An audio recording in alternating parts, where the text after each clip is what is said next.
ជំរាបសួរបងប្អូនទាំងអស់គ្នាថ្ងៃនេះនាងខ្ញុំសូមបង្ហាញជូនបងប្អូនពីរបៀបធ្វើម៉ាហ្វូទូហ្វូចាគ្រឿងផ្សំមានដូចខាងលើចាអញ្ចឹងជាដំបូងគឺយើងចាប់តាមហាន់ស្លឹកខ្ទឹមធំរបស់យើង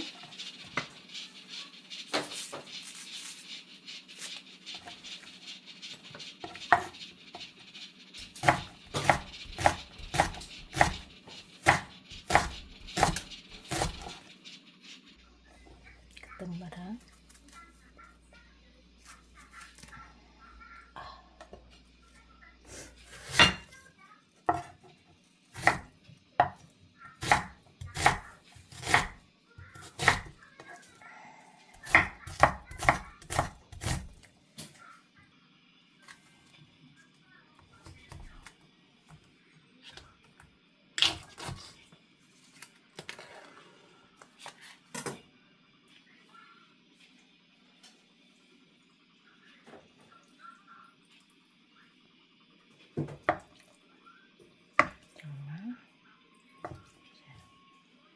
រៀងវាការ៉េចឹងណា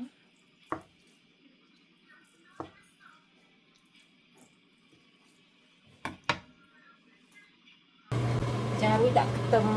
ចិញ្ច្រាំនេះចូល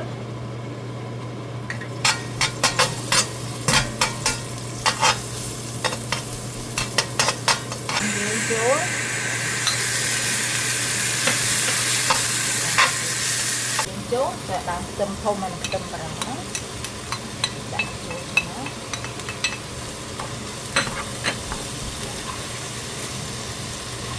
ឆាវាជាមួយនឹងសាច់ជ្រូកណា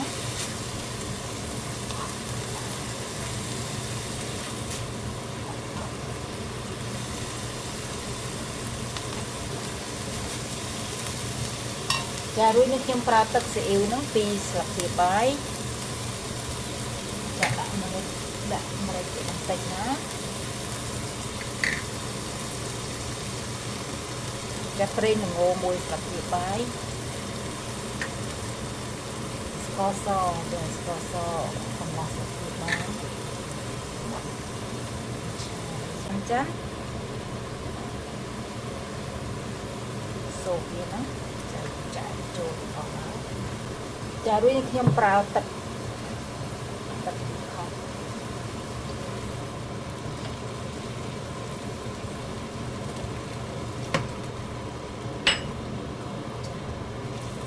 កូរវាឲ្យសព្វចឹងមកចូលរបស់វាម្សៅឆាតិចទៅដើម្បីឲ្យនេះវាខាប់ផងម្សៅឆាប្រើ2ស្លាបព្រាបាយចាយើងលាយជាមួយនឹងទឹកកូរវាលាយចឹងមកយើងចាក់ចូលដាក់ហូរយើងចូល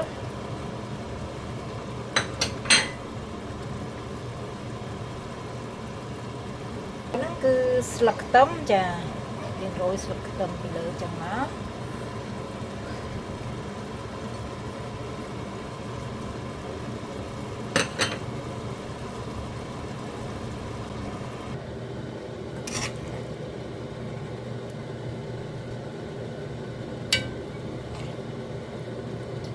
ចាយើងដួសវាដាក់លើបានចឹងណា